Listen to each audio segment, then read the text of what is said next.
Le président Kagame et moi avons discuté d'une vision pour un partenariat plus étroit à l'avenir.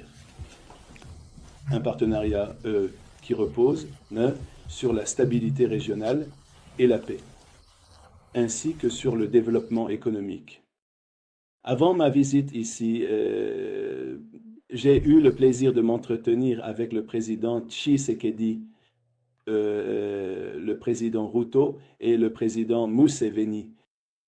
De ces visites, il m'est apparu clairement à quel point une paix durable est d'une importance vitale pour cette région. Nous soutenons la sécurité et l'intégrité territoriale de tous les États de cette région. De nombreuses entreprises américaines ont déjà investi au Rwanda.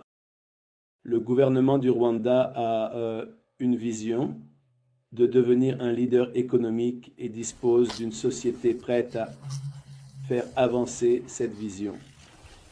Nous sommes prêts à travailler avec le Rwanda pour atteindre cet objectif. C'est pourquoi trouver une résolution au conflit dans l'est de la RDC est si essentiel, car cela libérera le potentiel inexploité de la région. Lors de nos discussions, le président Kagame s'est engagé à poursuivre cette vision de paix. Je peux confirmer et je peux affirmer que les États-Unis restent également engagés dans cet effort et sont prêts à faciliter une fin au conflit, évidemment une fin pacifique à ce conflit, une fin qui permet au pays de sécuriser leurs frontières et pose les bases d'une économie régionale prospère. Cette relation a un grand potentiel et nous apprécions l'opportunité de discuter de la voie à suivre avec nos homologues ici à Kigali. Nous aimerions absolument voir une paix durable dans la région. Le président Trump est un président de paix. Il soutient la paix. Il est le seul président dans l'histoire récente des États-Unis, dans l'histoire moderne, qui n'a pas commencé de nouvelles guerres. Il est celui qui, lors de son premier mandat, a mis fin à de nombreuses guerres. Il a retiré nos troupes de tant d'endroits, des zones de conflit dans le monde. C'est un homme de paix.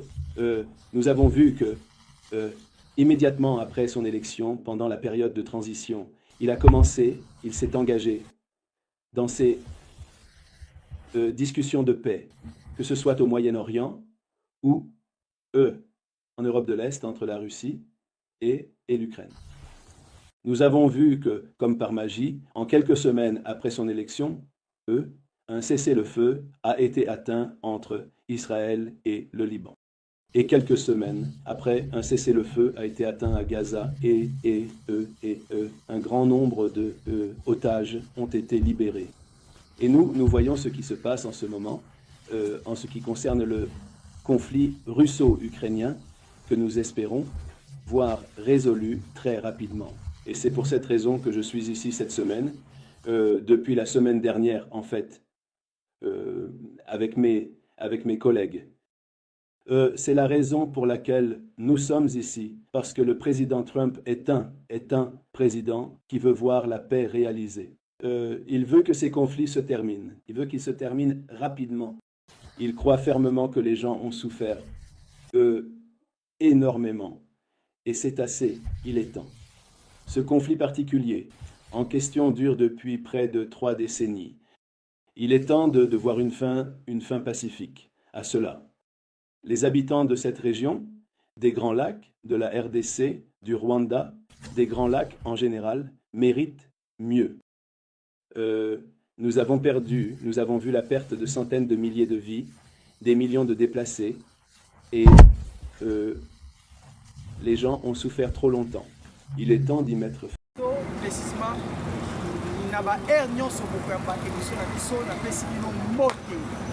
nakosenga na bino ya moto kotala ba actualité po wapi to partager na mokolo biso ya lelo nakosenga bongo mesano ezali kutimi na biso na kati ya ba chaîne na biso ya YouTube bokolanda biso vous likez, vous s'abonnez, vous partagez, vous allez émission na biso et en plus vous commentez. Les commentaires na bino ezalaka très utile pour motiver biso na basango oyo toyelaka bino ntango nyonso. Nini bana mboka tokopartager ensemble na ngai na moko ya lelo, tokopartager sur les actualités qui s'y passent au sein de notre République, la République démocratique du Congo, pe lolenge nini tokosala bacontract na biso na mokili oyo tobengango na politique baaccord oyo ezokosalema de part et d'autre. Information liboso tokopartager eza nini? Ezali échec au M23 a posé précisément la partie orientale de la vision démocratique du Congo, mais azoluka comment a coquille qu'on s'est dédouané na makambo etali pour parler auto coquille na mona Doha précisément na Qatar. Na ko expliquer biso pe moi histoire moko moke o wapi epe mamaka epa ba nélotique o biso na Congo to bengaka batuti. Plan na bango ezalaka ndenge nini oyo balukaka ntango nyonso kosala précisément na kati ya Afrique centrale. Eza histoire moko ya wuta kala me na korevele na biso yango parce que histoire wana ekotalisa biso projet machiavélique ya batuti na kati ya République démocratique du Congo. Na kati wana Neko mema biso to akokweya na époque actuelle oyo tokovivre lelo parce que bafruit ya baproposition wana lelo nde tokomona yango baorganisation oyo si esalema comment bakoki kodétruire Afrique centrale na oyo tobengi empire imatuti bana mboka na kati wana nde oyo ekozala deuxième sujet na biso pardon na kati émission na biso doit commettre la situation sécuritaire ya partie orientale ya République démocratique du Congo. Nini oyo ezali histoire oyo naye mpona koyebisa na biso na moko ya lelo. Na kati ya histoire wana eyali na moko babengaka yango kanyonya. Kanyonya na français eli kolakisa balinchère du sang na lingala bafibi ya makila mais mpona kocomprendre yango bien eza bameli makila eza bahistoire moko oyo ebande kosalema wuta 1950 à 59 mpe eyaki kovanda mwa moke na 1982 lelo oyo bana mboka bitumba toza nango na partie orientale na biso ya est de la République démocratique du Congo. Touti komona ndeko moko azalaki ancien président na kati ya République démocratique du Congo bauti ko révéler ba vraie identité na ye que ce type de question ce n'est pas congolais. Pourquoi ba révéler ba identité na ye? Parce que auti ko ça la révélation moko ya koloba na biso na Congo que maintenant je dois retourner à mon pays, la République démocratique du Congo.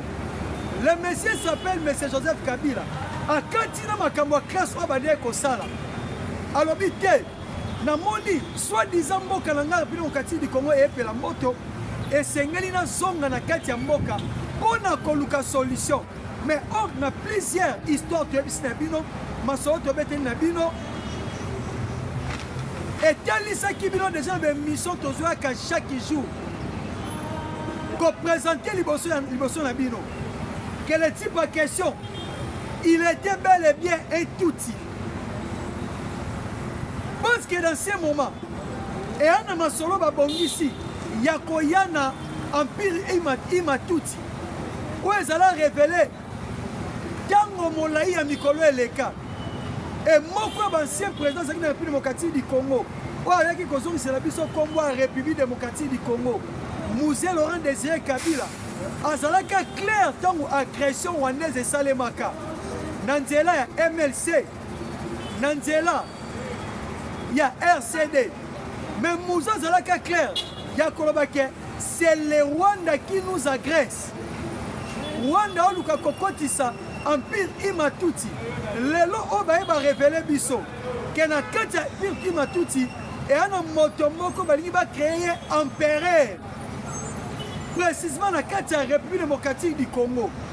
si boyoki mwana mai asali appel ya koloba ke naozonga na Congo ese eloko esutukisi biso mpe tokamwe kobima na ye na Congo tomona moko ya basekrétaire général ya IDPS na kombo Augustin Kabuya aya koloba na biso ke Kabila abimi akatimini alaka pepe congolais te ke ye azobima or na stati oyo Kabila aza na yango sorti na ye il faut gouvernement ya mboka na ye eyeba pourquoi eyeba parce que aza moko ya bancien président na Congo ekosenga gouvernement ayeba comment kosécuriser voyage na ye comment kodekese mbongo mpona voyage na ye parce que na stati ya bancien président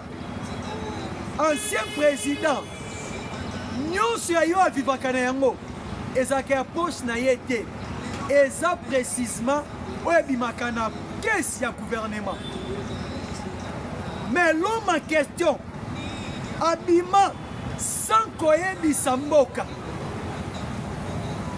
akenda na ye en exil ntango toyebisi eke bato ake Kabila ake en exil bato baboyaki yango babi te akozonga ere nyonso alingi ake en exil te ake voyage normal bake pile mpe bamaske yango balobi te akende kotala makambo ya kotala toyebisaki na bato akimi ake en exil parceke makambo ya nanga aza na kati bato baboyaki yango me lelo oyo baye kopesa biso raison parceke na monoko ne moko alobi bien nazwi presque 5 ans ya kimia et puis une année na exil le temps eza notre meilleur ami allié ya malamu ya biso ye moko aye afunguni ke nakenda na exil sikoyo nalingi nazonga na mboka na nga mais alobi bien aprécise bien na partie orientale toyi komona subitement epa Olivier Kamitatu alobi na biso Kabila ozonga mais akozonga précisement wapi partie orientale aprécise biso Goma alors yango totunaki ya motuna na Kinshasa Lubumbashi na Goma esika nini okoki kozala na sécurité parce que na kati ya banini oyo ya bainterview nauti kosala basorti médiatique auti kosala na Afrique du Sud alobi bien bana mboka ke non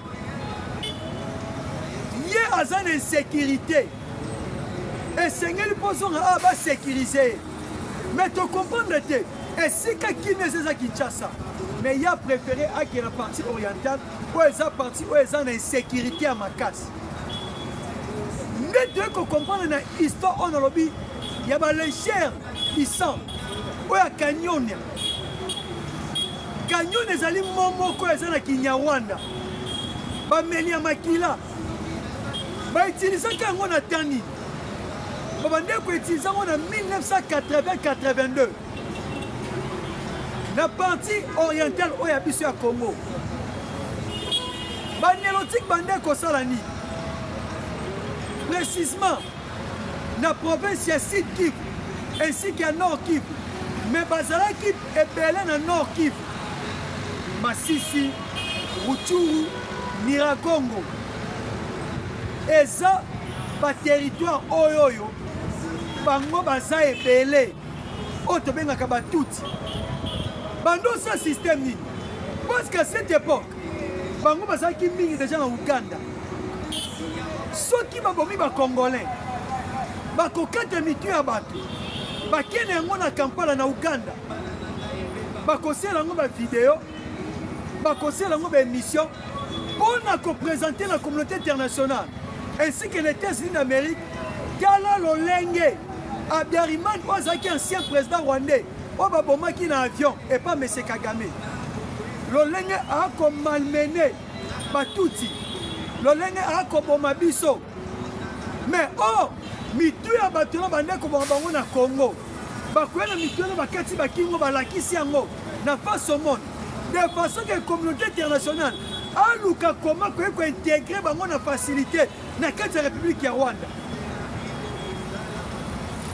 mpona kotelisa face au monde comment gouvernance ya Biariman et bande comme maltraité Batouti. Alors, et l'Okwana est Banda qui paie na mito ya communauté internationale. Ya côté la nini, yala lolenge ba ko bon Batouti et pas Biariman. Ba qui ko utiliser Paul Kagame pour aya ko remplacer Juvenal Biariman. Ba bomay na avion, ba utaki. Na sommet moko na Arusha, na président Burundi, kokote na bango, papa qui précisément na Uganda. Si papa na Uganda babite, kokoke na ROT. Bakenda na mwa pokwa, koke bakenda nde Uganda zaki na manevre wana ba bombarda avion à Juvenal Biariman. Pour ba pérenniser sikoyo. Ouais, zaki mensonge na bango Batouti. Dans le même système a créé un génocide rwandais. Dans le génocide rwandais, et ça a fait un fonds de guerre. Fonds il y a un soutien humanitaire. Parce que le génocide rwandais, il y a un ça qui est monde qui est la rabango mawa et puis ça kabango. Ouais, ça a aide humanitaire. C'est le même système wana. Yango pe ba basala yango na kati ya démocratique du Congo. Bon système bandosa ya kobomaka batu. Kola ki sa face comme ya communauté internationale que tala ndenge ba utu ba ko bomba tuti. Tala ndenge président utu ba ko bomba tuti. Yango sala ke ba gagner mabele o ya Rwanda. Ne ba tuti ba s'implanta. Tu es dans le même système. On peut pas ça la pa na biso. Ya koluka comment ba ko récupérer. O ezali 7 provinces de la République démocratique du Congo. Bangonde baza ba bourreau, il y a ba massacre na est, mais bazo ko se représenter comme ba victime.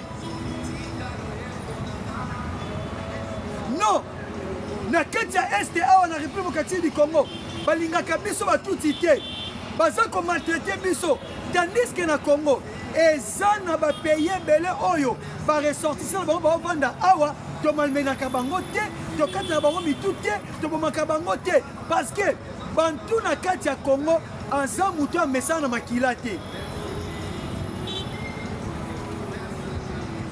Nde yango no moni za ba discours. O ba fandi sa makana yango.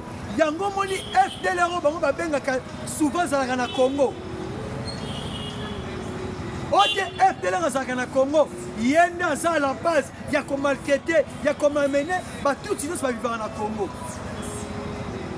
Bon quand on tient un rapport à M23 balobi nini ote eza na communauté moko ezalaka toujours maltraité mais toyo ba communauté bazombo bazala basaka maltraité te. Donc bana mboka esengeli ko comprendre que eza moko ya raisonnement na bango ya koluka comment bakoki ko réussir po ezali partie orientale ya République démocratique du Congo na ba discours mensongère na bango. Les tous ils sont maltraités au Congo. Il faut pas louer la bango. Et si comme on vendre, mais Dieu est grand. N'engue pas ça la Biariman. Pour pas vendre ça va tout na kati ya Rwanda. Na Congo ce qu'on va échouer. Ce boteli masisi wana. Ba tout wana ba ça trop. Yango moni masisi c'est ça qui na facilité à kokweya. Mutu ça qui na facilité à kokweya. Mirago ça qui na facilité à kokweya. Parce que ba kota kune belé. Ya koboma o baso ba congolais ba remplacer kabango na Batouti. Histoire ya Kanyonia. Même on va ça na Congo. Oh non, nous les Tutsi, nous sommes tués ici en République démocratique du Congo.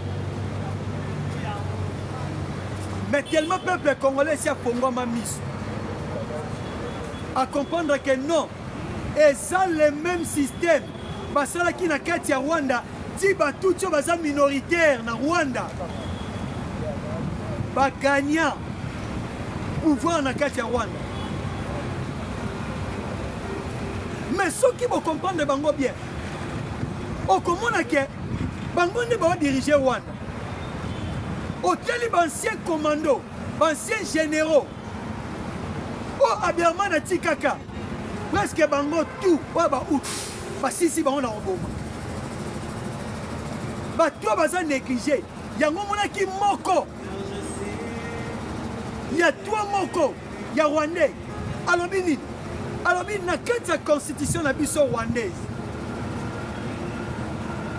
to différença baetini te toa bomoko mais soki otali ntango baocélébre génocide rwandais babengaka yango na rwanda génocide ya batuti mais or en réalité na kati ya génocide wana bato bakufa bautu mpe bakufa mais kagame apresentaka kaka batuti nde bakufa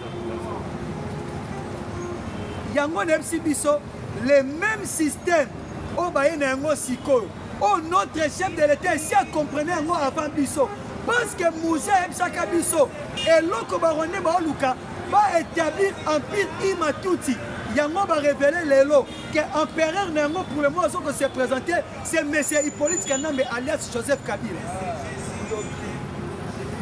bocomprendre babomaka bacongolais mais balobaki bacongolais baboma bango sikoyo eloko nini esalaka na 1982 mpo baarrete hémorragie ya koboma bacongolais bazalaki na Masisi bacongolais bazalaki na Rutshuru bato tobengaka bato ya kwiti ezalaki na 3 conteneurs ya bamashete ekotaka na Masisi esengelaki batuti oyo bazalaki wana barécupere yango mpo babanda kolenche bacongolais babanda koboma bacongolais basikoti siko système oyo bazalaki koprépare ya okoti yango na Rwanda c'était en 1980-1982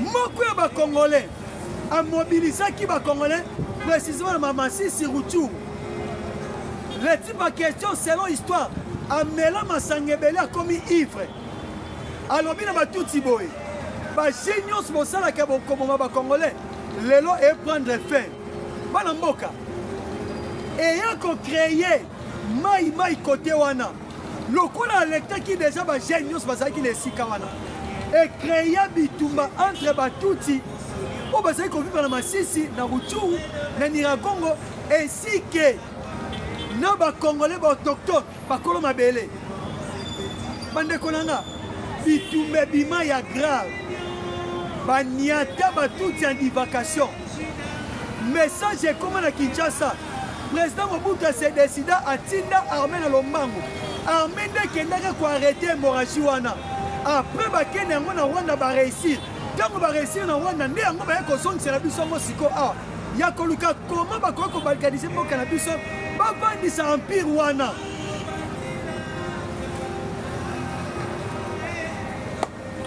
c'est l'échec total de l'empire Imatuti ici en République démocratique du Congo parce que nous aujourd'hui à travers l'histoire les Congolais sont déjà interpellés de comprendre les marques de manœuvre qui s'y passent au sein de notre République à travers les nélotiques.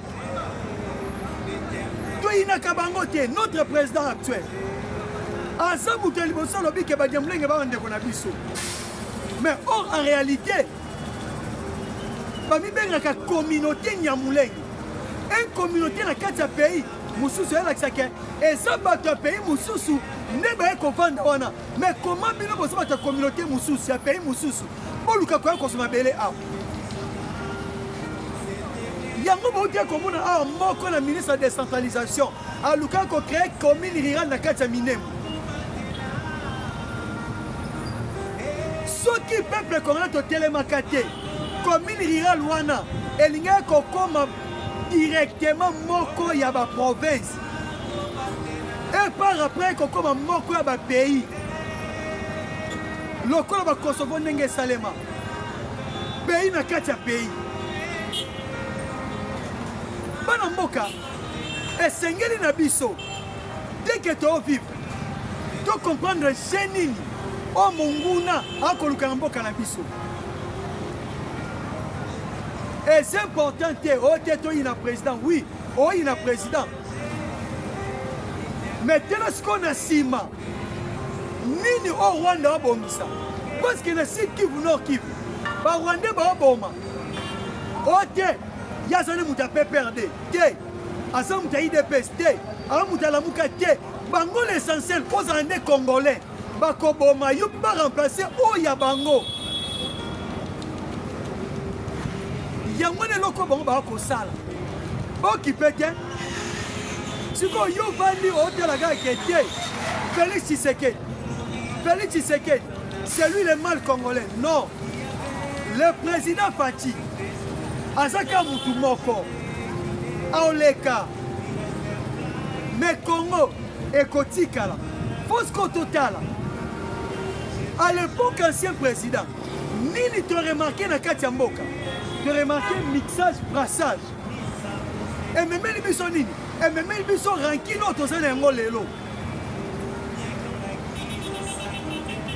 basangani na ba M23 ba barwandais bakongolais biso baa na kati yokanisi barwandais basangani poloyi bazala bango eloko te selo biso bakongolais surtout biso toza na Kinshasa bauti mboka mosusu baye baede bino bobengani président aza en place bango bazala bango eloko te kaka mpona menace ya ba FDLR eloko nde tokanisi non epa musée na corps de l'Émirat obligé ki ye tosunga okoma Kinshasa okopesa biso 350 km kobanda na frontière ya Rwanda bokotina na Congo Burundi 350 km Ouganda 350 km donc c'était prévu de perdre 1050 km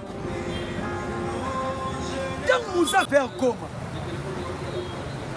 na Sud Kivu pour ça vers Bukavu. M23 parce que déjà essoufflé. Parce que Kagame pour tout chiter, on a des choix. Représentant spécial, conseiller, il y a Donald Trump. Mais c'est Massad Boulos. Na Congo, Ayaki Kolbanabiso, pour la Makambo et Taliba partenariat et Biso na Bango. Mais Ouganda, Rwanda, Kenya, Azaki clair na Bango. Alors, bien Bango clair. Ndenge biso tokoya na Congo.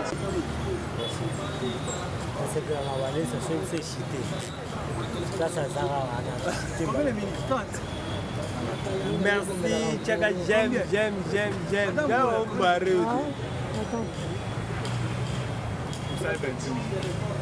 Vous 28 minutes, 33, non 28.